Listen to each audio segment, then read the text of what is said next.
kemudian hilang tikasnya, hilang bekasnya, dan rupanya dan baunya, maka bumi yang kena najis-najis ini dikenai panas matahari atau tiada kena panas matahari, maka bersamaan jua tiada menyuci ia akan dia, melainkan dituang air atasnya.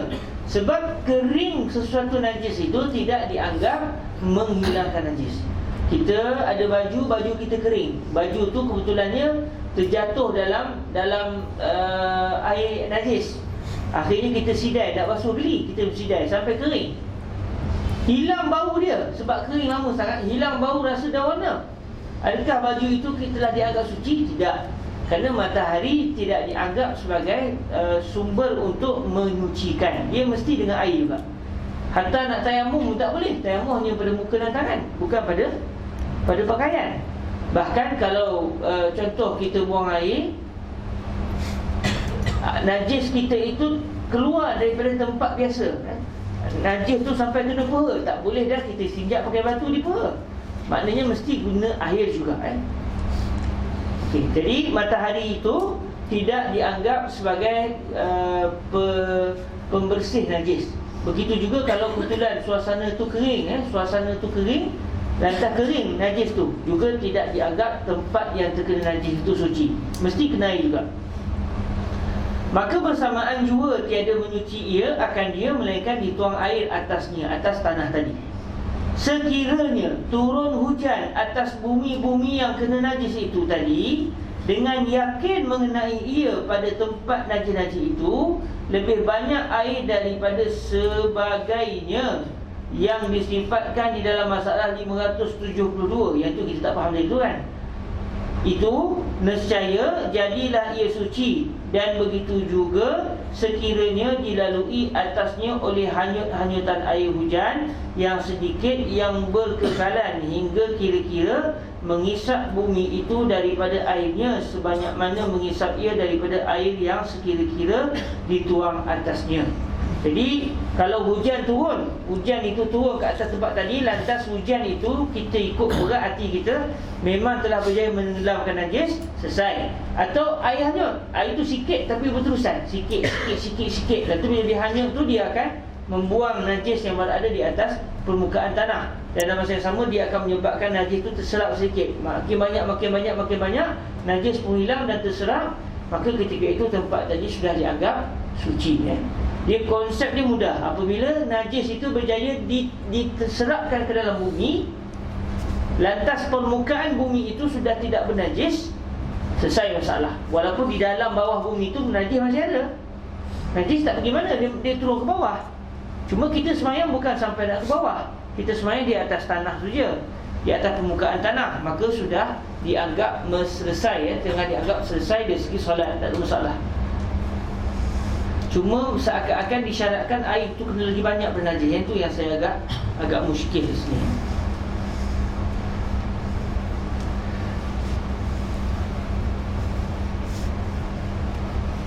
Dan tiada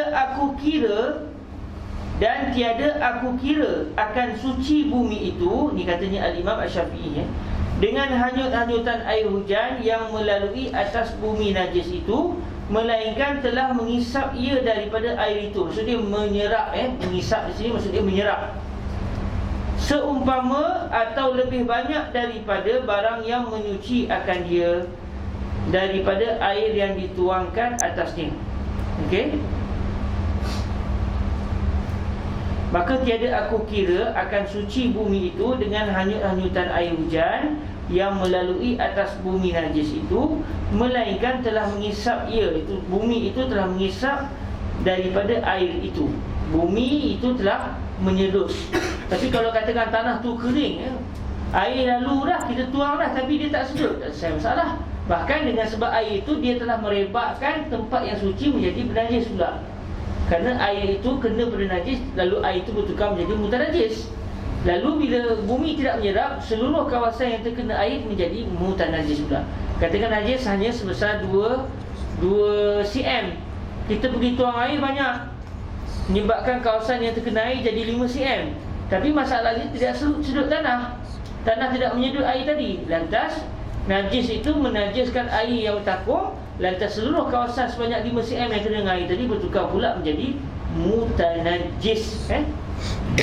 Jadi memanglah mesti disyaratkan tanah itu tanah yang menyerap air. Barulah kita boleh membersihkan tanah tadi dengan cara tuang air. Melainkan telah mengisap ia daripada air itu seumpama atau lebih banyak daripada barang yang menyuci akan dia daripada air yang dituangkan atasnya. Ni saya rasa kita kena murajah balik apa sebenarnya kalam asal dalam bahasa Arab, sebab tak terbagi rasa nak faham. Wallahualam, kalau ada siapa yang faham, kalau siapa faham jawab terus. Siapa yang faham boleh cuba terus nyatakan. Mana tahu kita boleh dapat kefahaman tanpa merujuk kepada teks asal. Yang malu-malu ini bukan majlis menuntut ilmu dengan tuan guru ni. Kita pakat-pakat sama-sama cuba fahami kitab ini. Kalau tak ada, masalah ni antara masalah yang perlu ditanya soal. Lepas tu bila nak merajah balik betul soal ni, nantilah bila kita sempat, masa tahqiq nanti ke atau bila ada masa, kita pelan-pelan pelan-pelan. Sebab kalau nak tunggu selesai satu masalah, bila kita dah selesai takut masa apa semua, nak merajaah tu takut tak sempat. Jadi sahabat-sahabat juga boleh ambil peluang masalah-masalah yang tak jelas ni kita cuba merajaah di rumah, dapat kita pakat-pakat kongsi. Jadi cepat sikit selesai masalah. Dan kalau ada al-um tu penting. Kalau ada orang kaya di sini nak wakaf kita al-um tu, beritahu lah. Nampak macam dia semangat nak wakaf, tapi nampak lebih semangat nak makan nanti. Maka jika yakin rasanya akan hanyut-hanyutan air hujan itu tiada mengisap bumi najis daripada air itu, kadar yang menyucikan dia, nescaya tiada suci ia hingga dituang atasnya barang yang menyucikannya. Dituang atasnya barang yang menyucikan dia. Jadi kalau kita tuang dah, serap dah, tapi ikut beratnya dengan sebab najisnya banyak, airnya sikit, jadi air yang sedikit itu tidak berjaya untuk menenggelamkan semua najis, maka masih lagi belum dianggap tempat itu suci. Mungkin dengan sebab itulah disyaratkan air itu kena banyak. Sebab kalau najis tu besar, air pula sikit, semestinya secara adat air yang sikit hanya menenggelamkan najis itu, bukan semua, hanya sebahagian najis yang tenggelam. Tapi kalau kawasan yang bernajis tu katakan 5 cm, kita perlu tuang air sebanyak seluas 5 cm, turun air tu, maka bersih kawasan. Atau kita tuang air yang lebih, semestinya lebih membersihkan. Mungkin dengan sebab itu yang dimaksudkan kena air itu mesti sama banyak dengan kadar najis, atau lebih banyak daripada kadar najis. Kerana adatnya air yang sedikit tidak akan berjaya menenggelamkan najis yang banyak. Mungkin di situ maksudnya Syekh Idris kenapa bilangan air itu kena banyak. Baik, masalah 574. Masalah bumi kena najis bangkai dan tahi dan seumpamanya, apa hukumnya? Hukumnya jadi mutanajis dah kan? Tapi kita tengoklah apa ni kalamnya Syekh Idris Nabawi. Ya saudaraku, bumi kita yang dibuang ke atasnya bangkai atau berak hingga bercampur tanahnya dengan tahi kering dan bangkai itu, bolehkah sembahyang atasnya dengan tiada berabik? Maka apakala kita harti ni maksudnya perhati perhatikan maka apabila kita harti, kata Syafi'i ini, tahulah kita akan hukumnya. Apa katanya? Ini katanya Imam Syafi'i, dan adapun tiap-tiap najis yang berjasad dan berketul-ketul seumpama. Di sini menunjukkan memang huruf mim tu dituntut Jadi memang muka surat 222 itu tertinggal huruf mim umpama. Di sini umpama tu, seumpama, ada huruf mim tu Seumpama bangkai dan tahi dan darah dan barang yang seumpamanya, maka tiada suci bumi itu daripadanya, melainkan bahawa dihilangkan dia daripadanya, kemudian dituangkan air di atas yang basah-basahnya. Ini sekiranya najis itu najis yang basah. Bangkai itu pula akhirnya menyebabkan keluar habis dia punya air najis tu Kan bangkai lama-lama dia akan berair kan. Lepas tu tanah tu macam mana? Tanah tu sudah jadi berair dengan najis tadi. Maka cara dia hilangkan air, pergi buang dulu bangkai tu. Adapun tanah yang basah dengan najis ni perlu dituang air, sehinggalah air itu berjaya menyerapkan seluruh air-air najis yang pada asalnya berada di permukaan tanah. Air kena tuang dengan banyak lah, supaya air najis itu berjaya ditenggelamkan. Tuang, najis tu agak macam kental sikit, tak berjaya diserap oleh tanah. Tak ada cara lain lah. Korek lah kalau kita nak guna sekat tempat tu. Atau kita tambun dengan tanah lain, sehingga najis itu ditenggelami oleh tanah. Okey.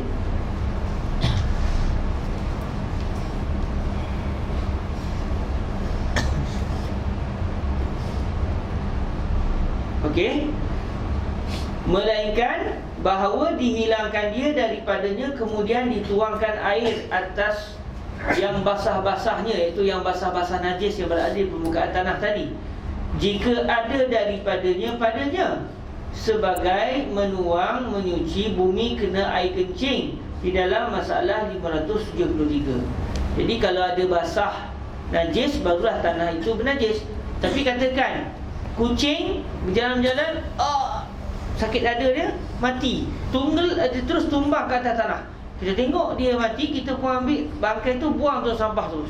Tanah tu kering lagi, kucing tu pun kering, belum lagi bau mati. Maka tanah tu bernajis ke tidak? Tidak bernajis. Tapi kalau katakan kucing tu dah, dia kena langgar dan dia kena lenyek di atas tanah, menyebabkan tanah itu terkena basah darah dia, atau terkena taik-taik perut dia tu, maka tanah itu bernajis. Cara dia tuang, sama juga dengan cara menghilangkan najis yang berupa kencing di atas tanah. Sekarang tidak ada beza di antara kencing dan juga najis-najis yang lain.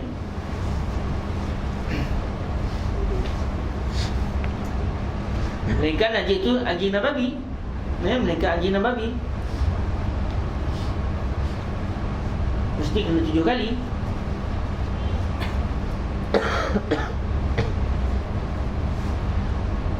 Okey, sebagai menuang menyuci bumi kena air kencing dalam masalah 573. Dan sekiranya lenyap cara eja orang dulu kan begitu, lenyap, sekiranya lenyap najis betul-betul itu di dalam tanah, hingga bercampur-campur ia dengan dia, dan tiada dapat diperbezakan lagi, nescaya adalah hukumnya seperti kubur, tiada boleh sembahyang padanya. Ini ceritanya, sekiranya tanah tu, najis yang pada tanah tu, akhirnya dia merelai, dia mula hancur, kemudian tanah dengan najis tu bercampur, lantas kita pun tak tahu mana satu tanah, mana satu najis. Najis dengan tanah dah jadi bercampur, kita tuang sekalipun tak jelas. Sebab adakah yang kita tuang tu, kita tuang atas najis? Najis tu dia contoh najis berketul gitu kan, kita tak tahu ni tanah ke najis, sebab dia dah jadi bercampur, tanah tu dah menjadi tanah bernajis, maka ketika itu hukum dia adalah seperti hukum tanah kubur. Hukum tanah kubur. Kerana bila tanah kubur, zaman dulu bila letak mayat dalam kubur, nanti mungkin digali lagi. Okey, mungkin digali lagi. Jadi tanah yang di permukaan itu tak jelas adakah tanah itu bernajis atau tidak. Maka haram kita sembahyang di atas kubur atas dua sebab lah. Pertama, kerana memang demi untuk menghormati semayat. Sebab kalau kita sembahyang atas kubur, umpama kita sembahyang di atas rumah dia, di kawasan rumahnya tanpa minta izin dia, dan syarat tidak membenarkan. Yang kedua, kerana tanah itu adalah tanah bernajis. Sebab dia sudah dia dulu berada di bawah dan telah sebati dengan mayat.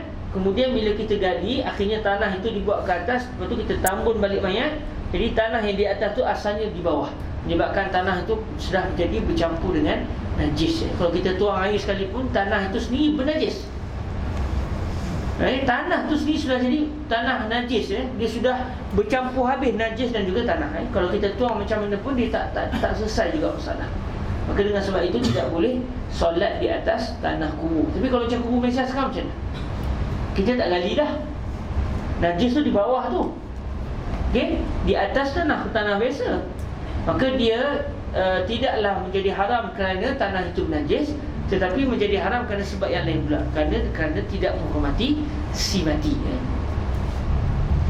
Jadi dalam masalah tanah yang sudah bergaul dengan najis, tak selesai masalah lah kalau kita tuang dengan air, kerana yang berlaku air itu kena kepada tanah dan juga membasahkan lagi najis yang berada di atas itu. Beza kalau najis itu adalah najis yang memang asal kencing tadi. Bila kita tuang air kencing itu masuk dalam tanah, masuk dalam, menyebabkan permukaan tanah menjadi bersih. Tapi dalam masalah najis dan tanah itu sudah jadi kering, kering, najis pun kering, tanah pun kering, kita tuang pun tidak, benda kering itu, najis yang kering dia tidak meresap, yang meresap hanya air. Maka kerana itulah apabila najis kering telah bergaul dengan tanah, maka tak ada cara lain untuk menyelesaikannya melainkan kena sembahyang dengan cara berlapis. Okey, agak susah boleh faham ni, Bismillah. Siapa tak faham tadi tuan? Mana yang kita faham kita jelaskan semua, mana yang tak faham kita buat selamba je kan? Kita tak ada soal.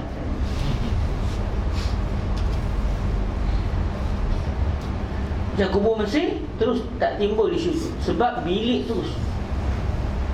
Kubur di Mesir bawah tu bilik bila ada mayat baru kita akan letak kalau sahabat teringin boleh lah kalau ada rezeki kan.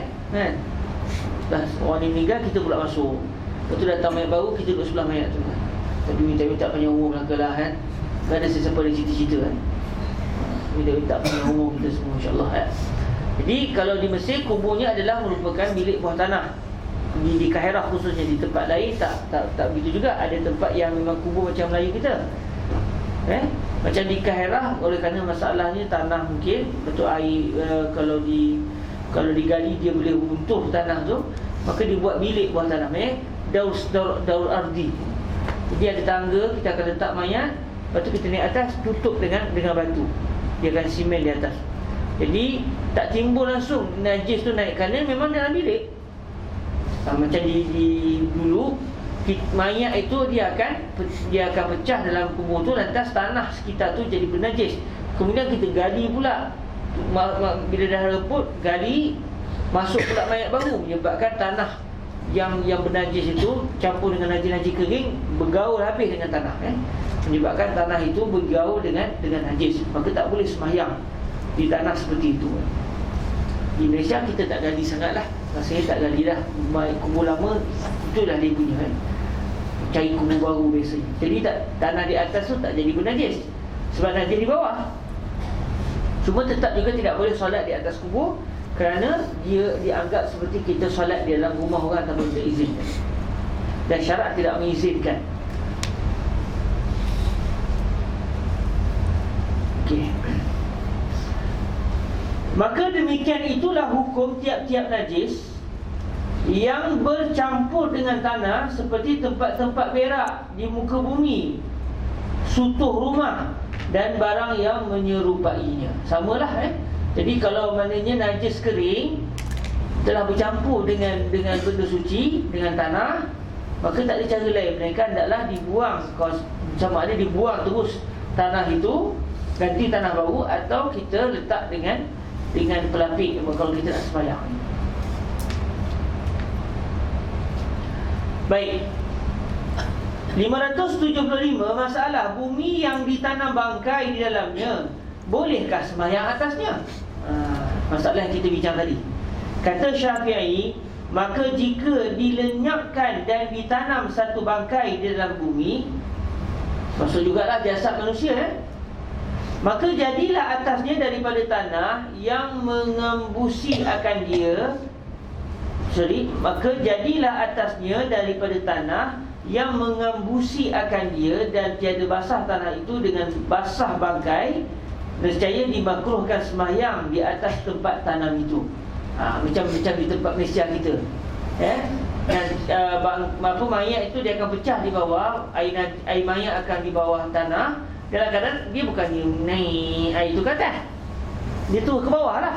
Dan kita pula tak gali pula, jadi tanah atas still tetap tidak bernajis. Jadi nescaya dimakruhkan sembahyang di atas tempat tanam itu.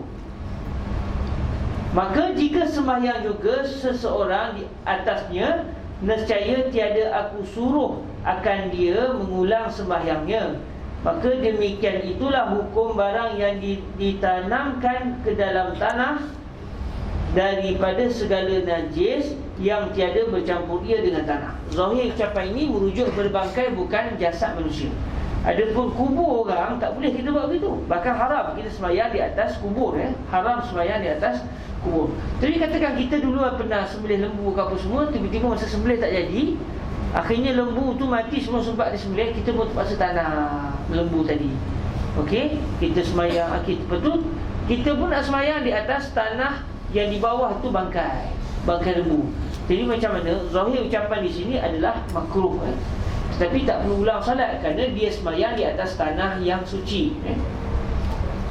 Tapi kalau atas kubur tak boleh, sebab ada larangan Nabi untuk kita berdiri di atas kubur, dia boleh menghormati semati. Apatah lagi mendirikan salat atas kubur. Adapun sembahyang jenazah di atas kubur itu bukan di atas kubur, di tepi kubur, bukan di atas kubur, yang di bawah itu adalah mayat. Pijak kubur kan haram, duduk atas kubur kan haram.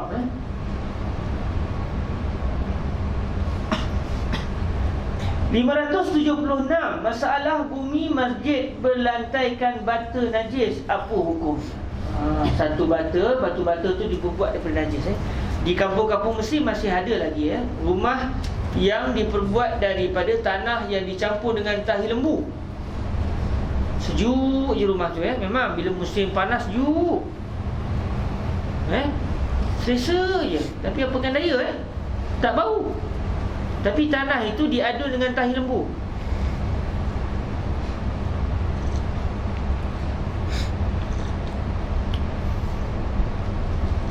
Jadi macam mana pula kalau masjid diperbuat begitu? Diperbuat daripada batu bata, yang mana batu bata itu adalah diadun sekali dengan najis. Bumi masjid berlantaikan bata najis, apa hukumnya? Kata Imam Syafi'i di dalam Al-Um, dan apabila ditempai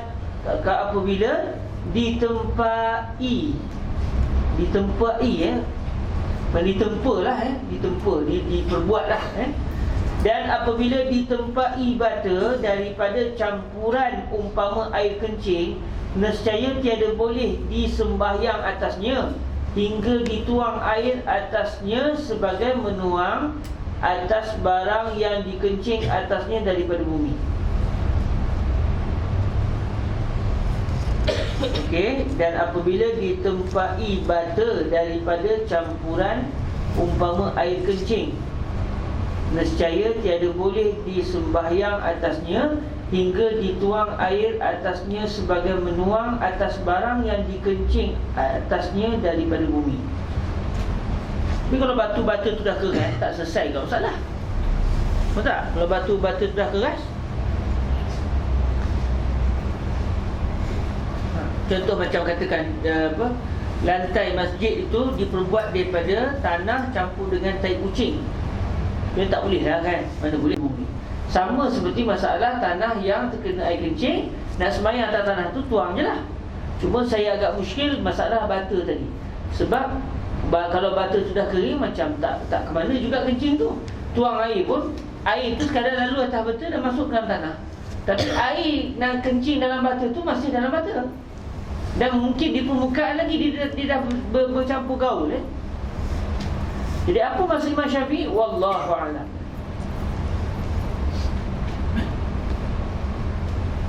Dan tiadalah aku sukakan bahawa dihamparkan dan dibentangkan masjid dengan dia, atau dibangunkan dan didirikan dengan dia.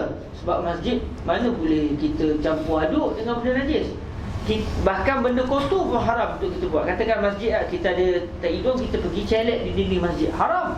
Walaupun tak hidung kita itu tidak najis, kerana kita mengotorkan masjid. Haram seseorang mengotorkan masjid walaupun benda kotor itu bukan najis. Contoh macam tak telinga, tak hidung, busuk ketiak dia pergi celet ke ni, dia pun ke masjid, biar wangi sikit masjid ni dengan bau ketiak aku. Haram haram walaupun ketiak panas ketiak itu tidak najis, tetapi tetap haram kerana dia telah melakukan perbuatan yang mengotorkan masjid. Dan jika dibangunkan juga dan jika dibangunkan juga-juga dengan dia. Kenapa juga dua kali ya? Taukid, sahabat kita kata taukid ya, mungkin. Dan jika dibangunkan juga kan, mungkinlah taukid dengan dia, tapi saya rasa tu penambahan tu tanpa sengaja. Maka jika dibangunkan juga dengan dia akan masjid ataupun dindingnya daripadanya, iaitu daripada najis. Dinding tu dibuat daripada najis. Baik, campur tanah campur dengan najis. Tiadalah aku tegahkan dia. Tak ditegah, wallahu a'lam. Ini semua persoalan-persoalan yang akan menyebabkan kita akan merajah balik kita kata fiqh. Dan jika sembahyang seseorang kepadanya, tiada pula aku tiada suka dan tiada ada ia mengulang sembahyang. Wallahu a'lam. Ini di antara contoh masalah-masalah yang zahirnya macam bercanggah dengan kaedah yang kita belajar. Celik tak hidung ke dinding haram, ini pula dinding tu si diadu dengan najis.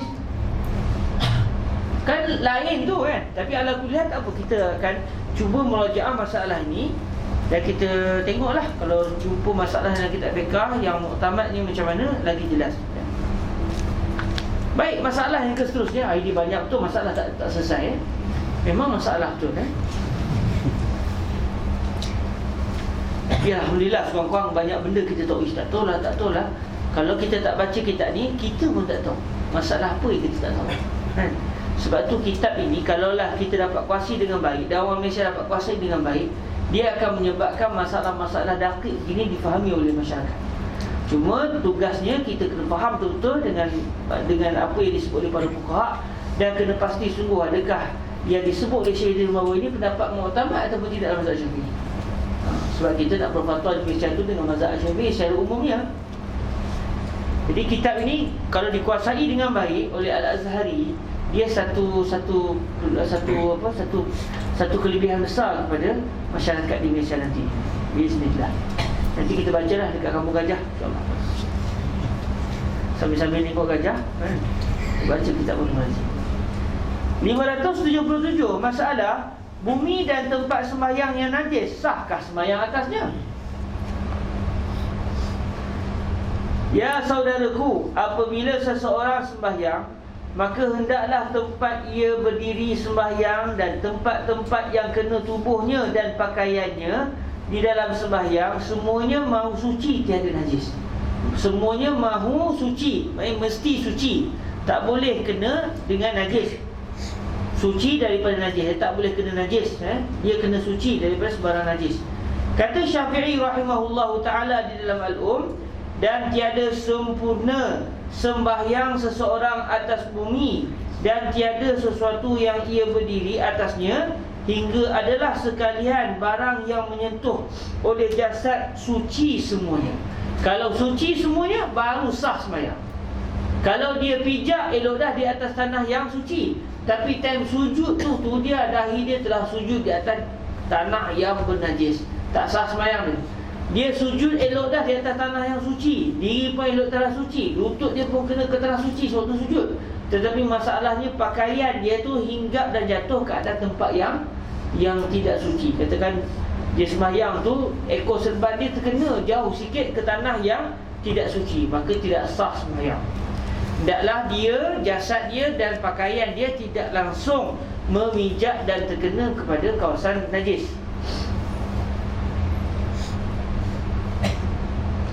Maka jika sekiranya ada daripada bumi dan tempat sembahyang itu suatu yang tiada suci, maksudnya bernajis, dan ianya tiada menyentuh akan dia, dan pula sekalian barang yang disentuhnya itu suci, maka hukum sembahyangnya itu sempurna. Dia sujud, tepi dahi dia tu ada najis, tapi dia tak sujud ke tempat yang ada najis tu. Dia sujud di tempat bersih yang berjiran dengan tempat najis. Dia berdiri, celah-celah dua kaki dia tu ada najis, tapi dia berdiri di tempat yang suci. Cuma kebetulannya di antara dua tempat pijak kaki dia tu, tengah-tengah tu ada najis. Masa dia sujud, dia pastikan pakaiannya tak kena ke tempat najis, maka sah kesembahyangnya. Walaupun dia tu memang berjiran, kiri kanan semua najis, sah sembahyang. Sebab jasadnya masa solat tidak memijak dan tidak terkena najis, pakaiannya juga tidak kena najis, maka sah sembahyang, maka sah solatnya. Tapi buat apa sembahyang macam tu kan? Carilah tempat yang bersih elok-elok. Dia tengah sujud terbau pula kan.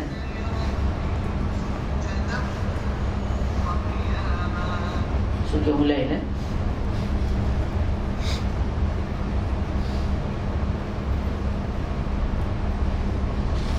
Dan aku tiada suka baginya sembahyang melainkan atas tempat yang suci semuanya. Itu lagi bagus. Barulah seronok sembahyang. Ini sembahyang pegang-pegang baju sebab takut baju terkena ke tempat najis. Buat apa pasal? Kenapa cik pasal? Tapi kalau terdesak, kita dah tahu buah speletnya, buah keluar. Kita dah tahu dah, sah sembahyang. Tapi masa nak sujud dia kena pakai jubah, dia pegang jubah dia supaya tidak terkena kawasan najis. Maka sahlah sembahyang ni. Kalau jasadnya langsung tak terkena najis dan pakaiannya juga tidak terkena najis. Dan aku tiada suka baginya sembahyang melainkan atas tempat yang suci semuanya. Yakni jangan seperti di bawah dada dan antara dua kangkang itu najis.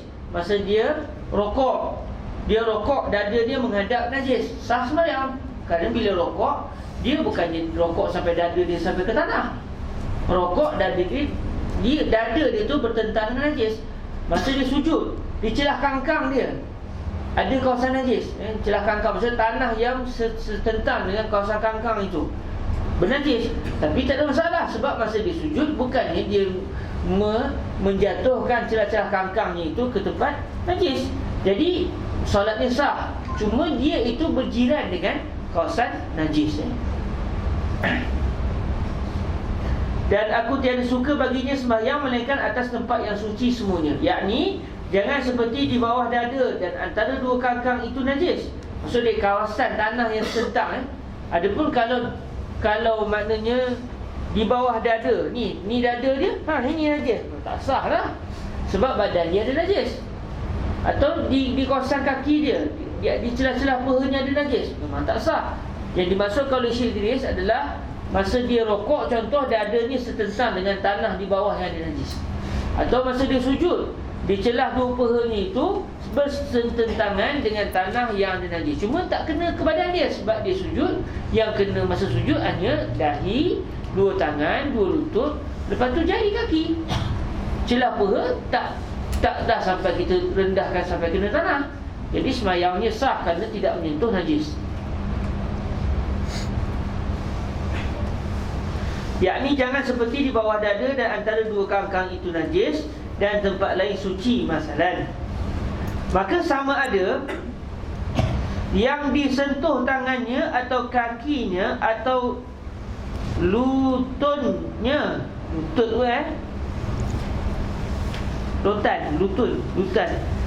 lutut tapi kita tengok jelas kan, mana tahu kok ada bahasanya. Dulu macam dululah. Lawas, Syekh nak tulis luah ni silap. Rupanya lawas tu orang pihak tu lawas tu maksud luah. Awak tak tahu kan? Tengok lutut, ada lutut. Tidak ada lah kaum dewan Lutan juga tiada Lutut insya-Allah jumpa dah dua makna lagi Ayam. Lutut tu antara maknanya ayam, sejenis tumbuhan herba kematuk batu, kerisik ruta, mamam babi, sate. Ini tak dibawa ke bawah tu sejenis tumbuhan mamam babi La ilaha illallah. Tak ada benda nak mamam dah Okey, jadi insya-Allah tu bukan lutan tu, bukan lutun, tapi lututnya huruf ta tu yang jatuh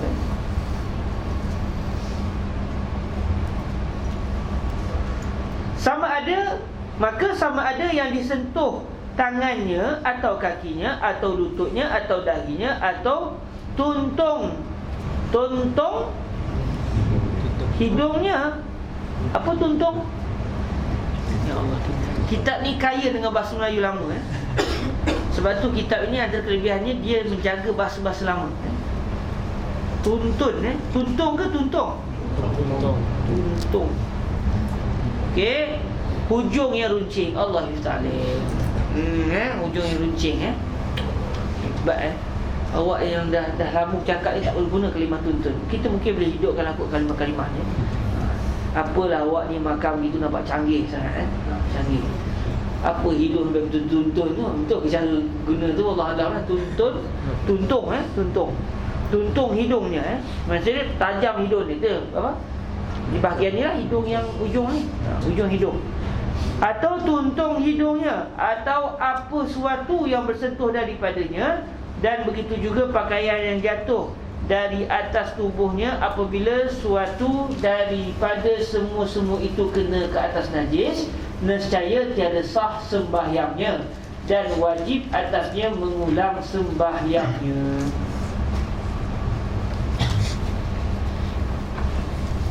Wallahu ta'ala a'la wa a'lam. Kita berhenti setakat dahulu. Nanti hari Isnin kita baca lagi 2 buku surat. Dan hari yang seterusnya kita mamam tapi bukan mamam itulah, kita mamam yang halal.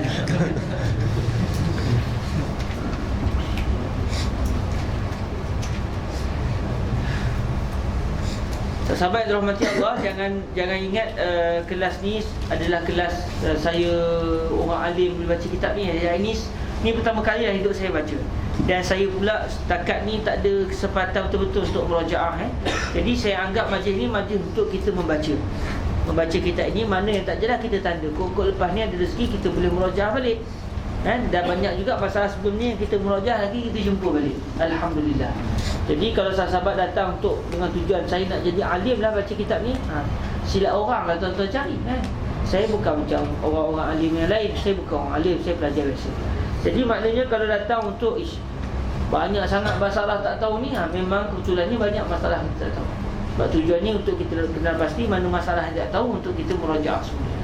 Dengan cuba kita ta'amul sekadar ilmu yang kita ada Semoga diberkati Allah. Okey, ada soalan berkaitan dengan masalah kita ni?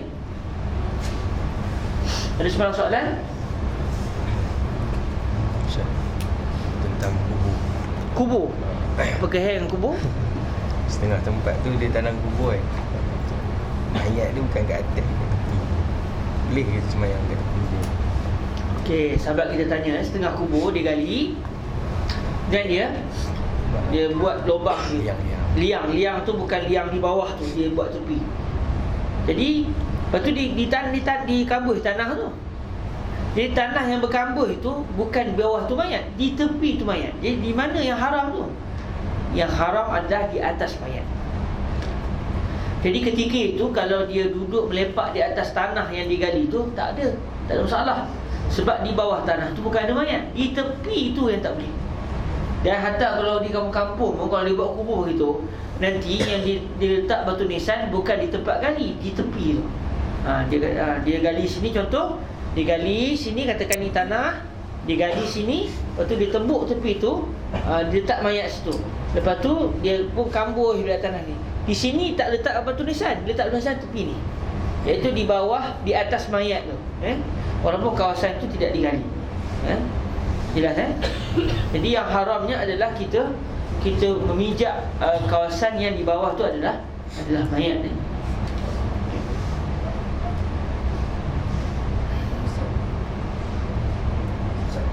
Jelasan masjid dengan tandas dipisah, memang dipisah tu. Okey, hukum bina tandas dalam masjid adalah haram. Dipisah. Maknanya kalau disambung, kawasan itu tidak dianggap masjid. Kawasan itu tidak dianggap masjid.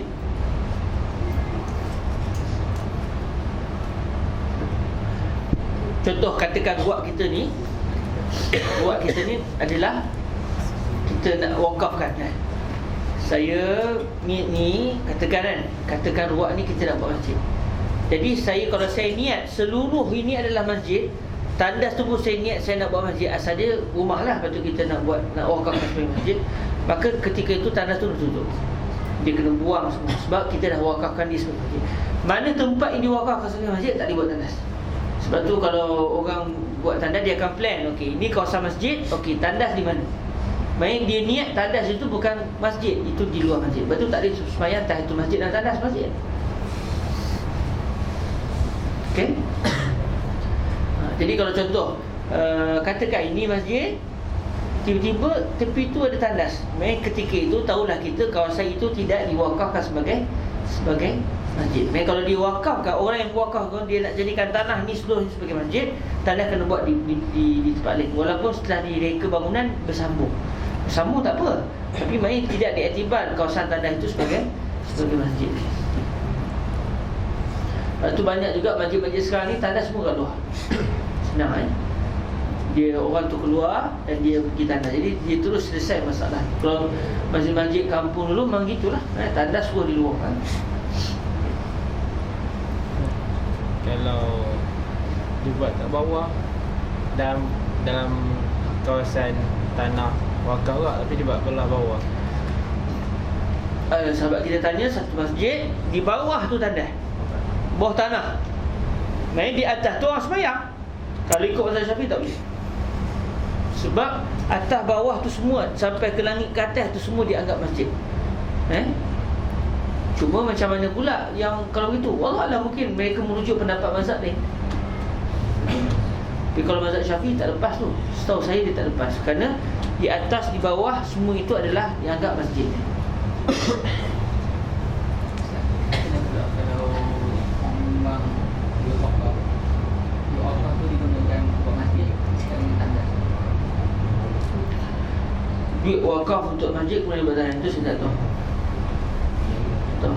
Sebab kalau dia wakafkan untuk masjid, patutnya duit itu memang untuk buat masjid saja. Tak boleh duit yang sama dibuat sebagai tandas. Ni duit ni kita buat masjid, tapi kita ambil sikit lah nak buat tandas.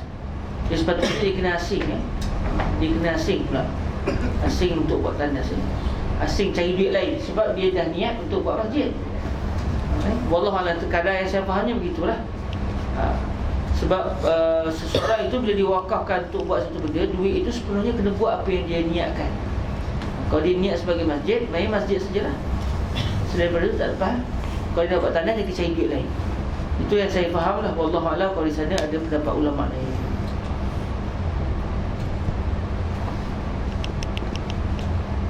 Okey. Kita kalau begitu ya selesai. Kalau memang wujud memang dalam masjid tu ada tandas dan memang orang tiba ke tandas tu memang duduk dalam masjid, solat dalam tu dosa. Dia mungkin asalnya tak ada tandas tapi diperbesarkan, akhirnya masuk dalam kawasan tandas. Jadi ketika itu dia jadi kawasan itu terkeluar. Kawasan terkeluar macam masjid yang ada kubur. Asal-asal mana boleh satu orang buat masjid tiba-tiba dia nak kebumikan mayat dalam masjid, tak boleh. Sebab bila orang tu wakaf dalam masjid, mana boleh buat kubur. Tapi bila kita tengok di Mesir contohnya, banyak masjid yang ada kubur para awliya semua. Itu asalnya kubur tu, itu rumah dia. Dia kebumikan dalam rumah dia. Kemudian bila dia dikubur situ, orang pun sono, jiran dia, orang pun buat masjid tepi tu. Akhirnya lama-lama dengan rumah-rumah tu sekali masuk dalam kawasan masjid dan diwakafkan sebagai masjid pula. Cuma jadi ketika itu apa yang berlaku, masjid semuanya melainkan kawasan kubur tu bukan masjid. Jadi kalau nak sembahyang atas masjid itu tak boleh lah. Di dalam kubur tu kita pun tak sembahyang dalam kubur apatah lagi atas kubur kan.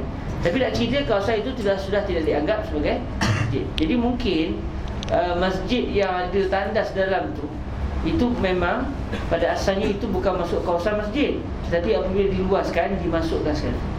Di kawasan itu, kawasan tandas itu sendiri tidak dianggap sebagai masjid.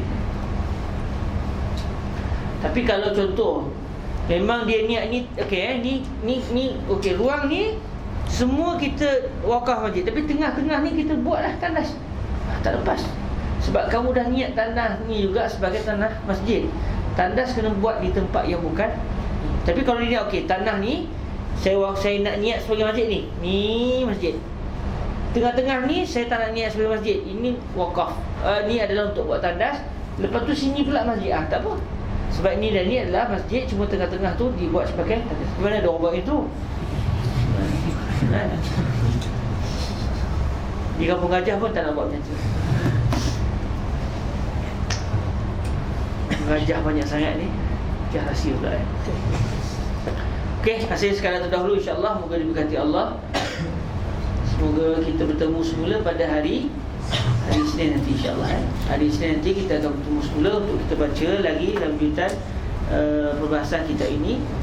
Dan insya-Allah kalau ada rezeki kemungkinan besar hari Selasa lah kita akan khatam selepas kelas namanya Syekh Jamal Faruq Ad-Daqqaq Al-Hasani biiznillah SWT. Maksudnya pada hari Selasa tu insya-Allah kita akan khatamkan juzuk pertama walaupun saya tak khatam baru mazil lagi ni, baru khatam juzuk pertama. Maknanya kita rasa seronok lah sebab kita berjaya juga untuk cuba baca. Dan walaupun banyak juga tak faham, sedikit banyak juga kita dapat faham Alhamdulillah. Jadi insya-Allah pada hari Selasa kita akan khatam bismillah. Kita buka iklan besar-besaran lah. Siapa nak datang dia tak kisah bila kita contoh kita target berapa nak makan, orang datang banyak untuk kisah, tak datang banyak pun kira sebenarnya kan. Jadi balik orang kan. Akan lebih kan. Jadi cuma kita nak bergembira sebab kita nak khatam kitab bismillah. Okey, kita sama-sama tangguhkan dengan kita berselawat ke atas dengan mulia Nabi sallallahu alaihi wasallam. Allahumma salli afdal salatin ala as'adil makhluqatika sayyidina Muhammadin wa ala alihi wa sahbihi wa sallim adada ma'lumatika wa midada kalimatika kullama zakaraka zakiruna wa ghafala an zikril ghafilun. Allahumma salli afdal salatin ala as'adil makhluqatika sayyidina Muhammadin wa ala alihi wa sahbihi wa sallim adada ma'lumatika wa midada kalimatika kullama zakaraka zakiruna wa ghafala an zikril ghafilun. Allahumma salli afdal salatin ala as'adil makhluqatika sayyidina Muhammadin wa ala